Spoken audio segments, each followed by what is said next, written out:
बोलो वृंदावन बिहारी लाल की जय। सुख सागर 10वां स्कंद 80वां अध्याय सुदामा ब्राह्मण की कथा।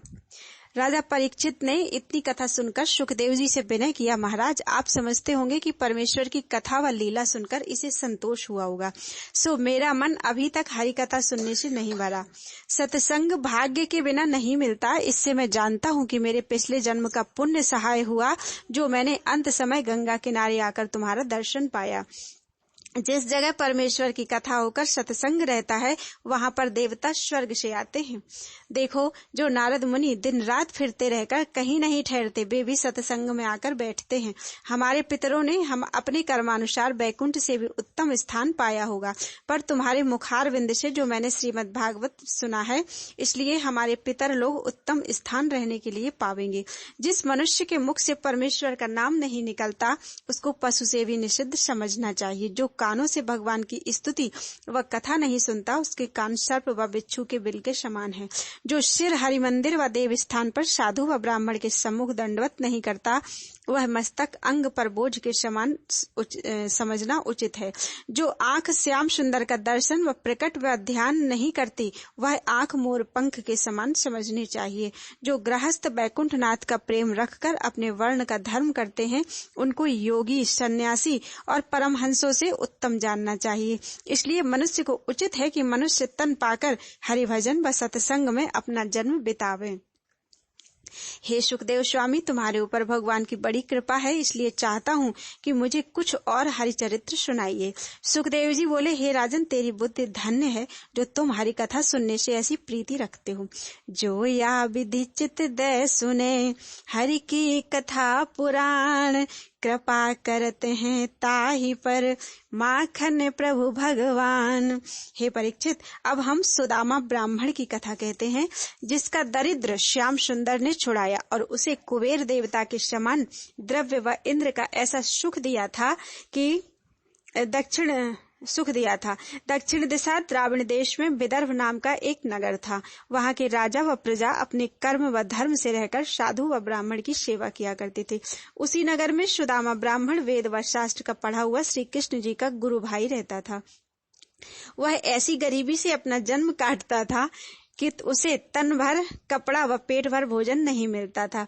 कभी कभी उपवास हो जाते थे, तिस पर भी वह मन अपना विरक्त रखकर आठों पहर मगन रहता था। उसकी स्त्री सुशीला भोजन व वस्त्र का दुख पाने पर भी प्रेम पूर्वक अपने पति की सेवा करती थी। दोनों स्त्री पुरुष संसारी सुख स्वप्नवश समझकर दिन रात परमेश्वर का स्मरण व ध्यान किया करते थे। एक बार ऐसा हुआ कि सुदामा ब्राह्मण की स्त्री व चारों बेटों समेत 2 उपवास हो गए। जब तीसरे दिन 2 बालक भूख से अति व्याकुल होकर रोने लगे और सुशीला से बेटों का कल्पना देखा नहीं गया, तब उसने डरती व कांपती हुई अपने स्वामी से हाथ जोड़कर विनय किया, महाराज, मैंने सुना है कि श्री कृष्ण जी लक्ष्मीपति तुम्हारे मित्र व गुरु भाई हैं। उन्होंने केवल ब्राह्मणों की रक्षा करने व भारी भक्तों का दुख छुड़ाने के लिए अवतार लिया है। आप उनके पास क्यों नहीं जाते, जिसमें तुम्हारा दुख व दरिद्र छूट जावे। तुमको गृहस्थ ब्राह्मण समझकर वे इतना द्रव्य देंगे कि फिर तुम्हें कुछ संसारी इच्छा नहीं रहेगी। यह सुनकर सुदामा ने कहा, हे प्रिय, तेरा ज्ञान कहाँ जाता रहा जो तुझे इतनी तृष्णा उत्पन्न हो गई। ब्राह्मणों को लालच करना अच्छा नहीं होता। तृष्णा रखने में ब्रह्म तेज नहीं रहता। जैसे 3 पन हमारे बीत गए, वैसे ही चौथा पन भी परमेश्वर की दया से बीत जाएगा। इस समय लालच करके वहां जाऊं, कहीं रास्ते में बुढ़ापे से गिर पड़ूं तो संसारी लोग कहेंगे कि सुदामा ने बुढ़ौती समय लालचवश होकर अपना हाथ पैर तोड़ा। यह बात सुनकर सुशीला बोली, हे महाप्रभु, मैं आपको लालच की राह वहां जाने की सम्मति ना देकर इसलिए कहती हूँ कि महात्मा व बड़े लोगों का दर्शन करने से सब दुख छूटकर सुख प्राप्त होता है। श्याम सुंदर त्रिभुवनपति ब्राह्मणों पर बड़ी दया रखते हैं, वहां जाने से तुमको सुख के सिवा कुछ दुख प्राप्त नहीं होगा। तेहि कारण विनती करत चित्त दे सुनिए कंत, उन पे क्यों नहीं जात हो जिनकी कृपा अनंत। यह सुनकर सुदामा ने कहा, हे प्राण प्यारी, सच है मैं श्री कृष्ण जी से मित्रता व जान पहचान रखकर अपने को उनका सेवक समझता हूँ। जब मैं उनके पास भेंट करने जाऊंगा तब वे मुझे कंगाल जानकर दिव्यादिक संसारी सुख भोगने के लिए देंगे। इसलिए मेरे निकट उन त्रिभुवनपति से जो धर्म, अर्थ, काम, मोक्ष चारों पदार्थ के देने वाले हैं। द्रव्यादिक जो सदा स्थिर नहीं रहता, लेना उचित नहीं है, क्योंकि जब उनकी दया से मुझे धन मिलेगा तब हमसे उनका ध्यान व स्मरण जैसा गरीबी में बन पड़ता है वैसा नहीं हो सकेगा। संसारी सुख में लिपट जाने से परलोक का सोच भूल जाएगा। मैंने पूर्व जन्म किसी को कुछ दान दिया होता तो इस जन्म में मुझे मिलता, बिना दिए कोई नहीं पाता। इस बात में तुम मुझे कुछ दुख मत दो, हमारे दिन बहुत अच्छे बीतते हैं। यह सुनकर जब सुशीला ने जाना कि मेरे स्वामी संसारी सुख को स्वप्नवत समझकर कुछ इच्छा नहीं रखते, तब फिर हाथ जोड़कर बोले, हे महाप्रभु, मैं कुछ धन की इच्छा न रखकर इस कारण कहती हूँ कि उन परब्रह्म परमेश्वर का दर्शन करने से तुम्हारी मुक्ति होगी।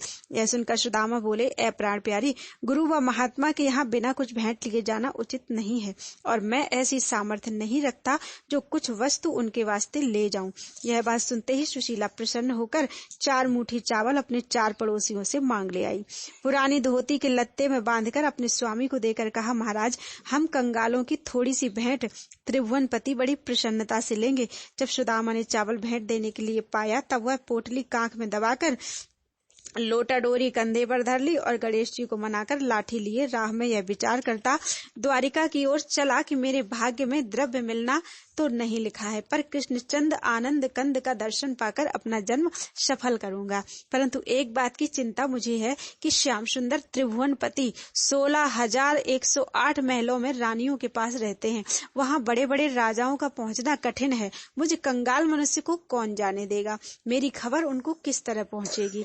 यह मन में सोचत चलो, मैं तो दीन अनाथ, कैसे मोहि पहचानी है बे त्रिभुवन के नाथ। अब मैं लज्जावश अपने घर को भी लौट नहीं सकता।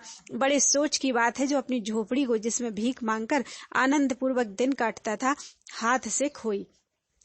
श्याम सुंदर के पास पहुंचना कठिन दिखलाई देता है। जब सुदामा ब्राह्मण इसी तरह सोच विचार करता हुआ 3 पहर में द्वारिकापुरी के निकट पहुंचा, तब उसने क्या देखा कि चारों ओर उस पुरी के समुद्र लहरें मार रहा है।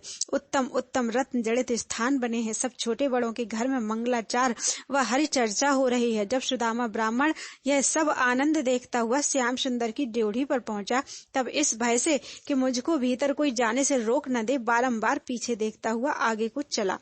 वृंदावन बिहारी की आज्ञा अनुसार ब्राह्मणों को किसी समय महल में जाने की मनाही नहीं थी, इसलिए किसी द्वारपालक ने उनको भीतर जाने से नहीं रोका। जब सुदामा ब्राह्मण 3 ड्योढ़ी लांघकर चौथे द्वार पर, जहां द्वारिकानाथ जड़ाऊ सिंहासन पर बैठे हुए रुक्मिणी के साथ चौपर खेलते थे, पहुंचे, तब द्वारपालक ने उसका हाल पूछकर मुरली मनोहर के पास जाकर विनय किया। शीस पगा न झगा तन पे, नहीं जाने को आही बसे के ही ग्राम। धोती फटी सिलटी दुपटी, और उपाय नहीं की नहीं सामा। द्वार खड़ो द्विज दुर्बल सो, चकी देख रहो वसुधा अभिराम। पूछत दीन दयाल को धाम, बतावत आपनो नाम सुदामा। यह वचन सुनते ही केशव मूर्ति चौपड़ खेलना छोड़कर सिंहासन से उतर पड़े और आंखों में आंसू भरकर मिलने के लिए दौड़े। जब सुदामा ने श्री कृष्ण चंद्र जी को आते देखा तो दौड़कर उनके चरणों पर गिर पड़ा। श्याम सुंदर ने सुदामा को बड़े प्रेम से उठाकर अपनी छाती से लगा लिया।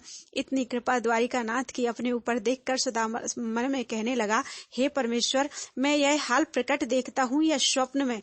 द्वारिकानाथ ने सुदामा का हाथ पकड़े हुए उसे सिंहासन पर ले जाकर बैठाया और अपने हाथ से उसकी धूल झाड़कर पैर के कांटे निकाले। फिर उसके चरण धोने के लिए रुक्मिणी से जल मांगा और सुदामा से कहा, काहे बेहाल बेवाइन ते, पग कंटक जाल गड़े पुनि जोए। हाय महा दुख पायो सखा तुम आए, इते न किते दिन खोए। देख सुदामा की दीन दशा, करुणा करके करुणा निधि रोए। पानी परात को हाथ छुओ, नहीं नैनन के जल सो पग धोए। जब चरण धोते समय सुदामा अति लज्जा से ज्यों ज्यों अपना पैर सिकोरे रहता था, त्यों त्यों वैकुंठनाथ उस पर अधिक दयालु होकर अपने हाथ से उनका चरण धोते थे। यह बात देखकर रुक्मिणी आदि 8 पटरानी चाहती थी कि सुदामा की सेवा हम लोग अपने हाथ से करें, जिसमें हमारे प्राणपति को श्रम न हो। पर त्रिभुवनपति ने यह बात ना मानकर अपने हाथ से सुदामा के अंग पर चंदन लगाया और देवता के समान विधि पूर्वक उनका पूजन किया। 36 प्रकार के व्यंजन खिलाकर, पान व इलायची देकर, फूलों को गजरा पहनाया। रुक्मिणी आदि 8 पटरानियों से कहा कि तुम लोग जितनी सेवा हमारे मित्र सुदामा की प्रेम पूर्वक करोगी, उतना हम तुम लोगों से प्रसन्न होंगे। जिस समय रुक्मिणी जी सुदामा के चंवर हिलाने लगी, उस समय देवता लोग अपने अपने विमानों पर से यह हाल देखकर सुदामा के भाग्य की बड़ाई करने लगे। या विधि विप्रहि पूजिके, माखन प्रभु यदुराय, कुशल क्षेम पूछन लगे, अमृत बैन सुनाए।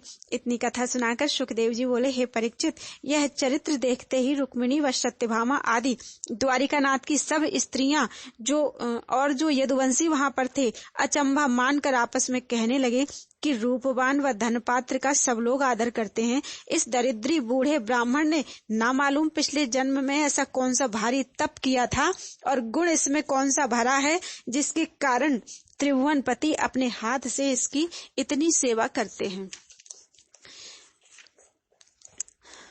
या ही कृष्ण पूजत हैं जैसे, निज पूजन मानत हैं तैसे, या विरंच सनकादि है, या नारद ऋषि आहि, या शिव गौरी नाथ है, हरि पूजत हैं ताहि।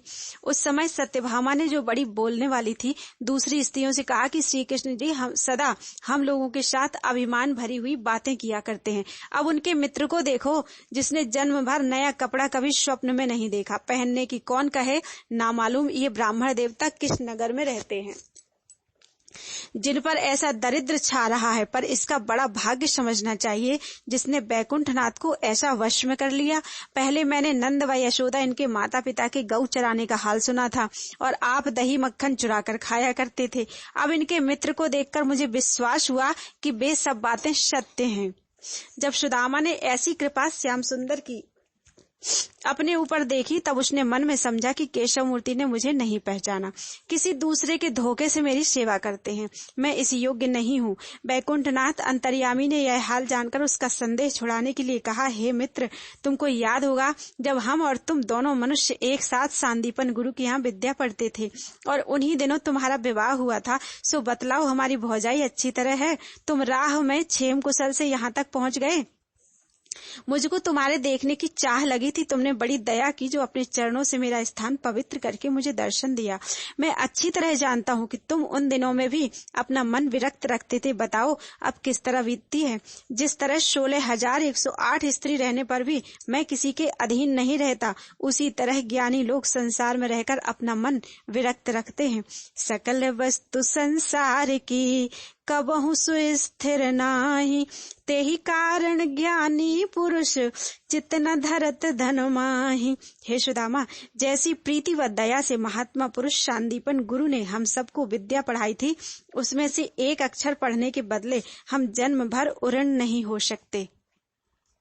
जो कोई गुरु को परमेश्वर के समान जानकर उनकी सेवा करता है, जितना हम उनसे प्रसन्न होते हैं,